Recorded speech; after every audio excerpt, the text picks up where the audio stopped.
Hello, this is Eileen, the environmental educator, and today we're going to talk about something that made a lot of headlines, a lot of places in the past couple days, that researchers have discovered thousands of nanoplastic bits in bottles of drinking water.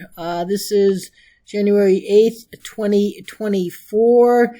That's Yahoo. This is NBC. They found about 250,000. Okay, so right here, thousands. And then you go to this article, it's about 250,000. And further down, it's going to say 240,000 further down in the articles. But in a liter of plastic, a liter of bottled water. And the researchers still can't answer the big question: are those nanoplastic pieces harmful to health? Well, they kind of answer it a little bit. So, the Huffington Post covered it. A lot of places. Here's phys.org. They covered it right here. They say that using lasers, scientists have imaged hundreds of thousands of previously invisible tiny plastic in bottled water. So, and right here, this next article, PBS, they say that the average liter of bottled water has nearly 250,000 invisible pieces of ever so tiny nanoplastics detected and categorized for the first time by a microscope using dual lasers. So they are focusing in on what's in your bottled water, and it's just not a real good thing. You know, they talk about all the plastic waste in these articles, and they're all the same. These articles, like everything else, it's the same thing, and each one has like maybe one little bit of information the others don't. But you know what could have solved this? Oh, that's right. If you've been around here before, solutions. You know, that's right. Since when? Oh, that's right. Since November '93. And we could have ended our disposable society, all of these plastics. We could have brought in hemp. Okay? Nobody's going to care if there's hemp, nanoparticles in your bottle, whatever in your liquid in your bottle, because hemp isn't going to kill you. So we haven't allowed solutions, and now we have all these problems, and these nanoparticles in the plastic are just one of the newest that we have seen by laser. So we can just go through some of these articles here. As I say, they truly are all the same.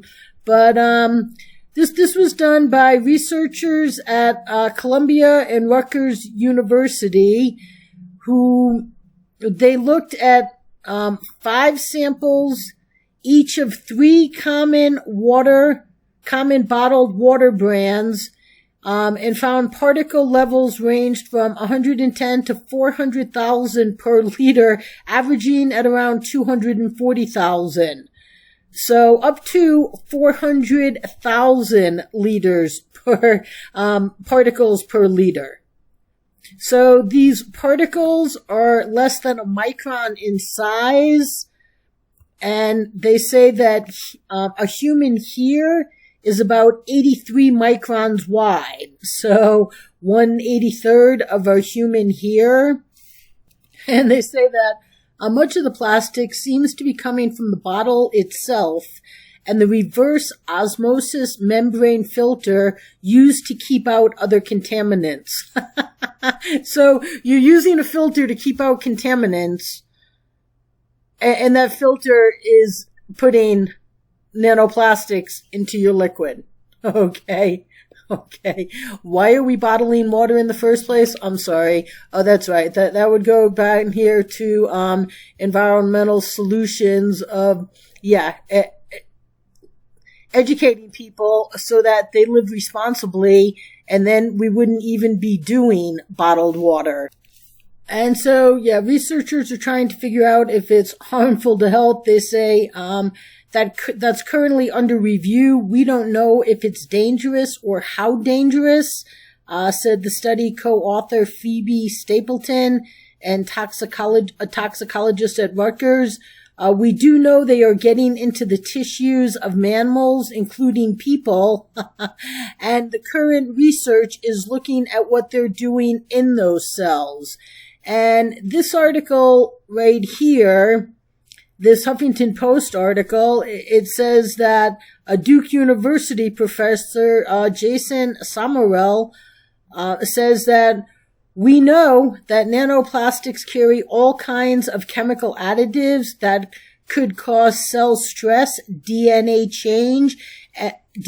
damage, and change metabolism or cell function.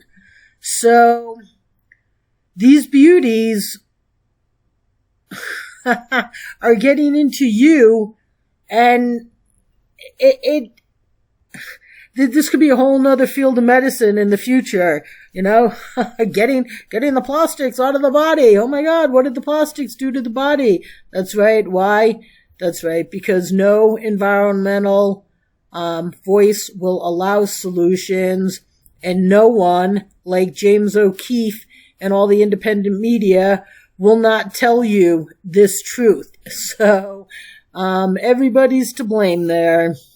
But right here, Wei Min, the Columbia physical chemist who pioneered the dual laser microscope technology, said he has reduced his bottled water use by half.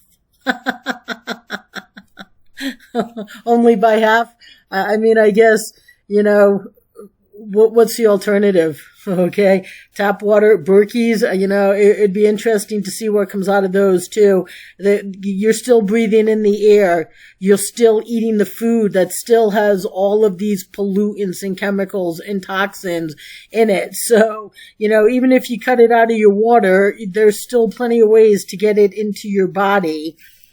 And this phys.org article says that nanoplastics are so tiny, unlike microplastics, they can pass through intestines and lungs directly into the bloodstream and travel from there to organs, including the heart and the brain. They can invade individual cells and cross through the placenta to the bodies of unborn babies. So medical scientists are racing to study the possible effects on a wide variety of biological systems. And right here, right to the bodies of unborn babies.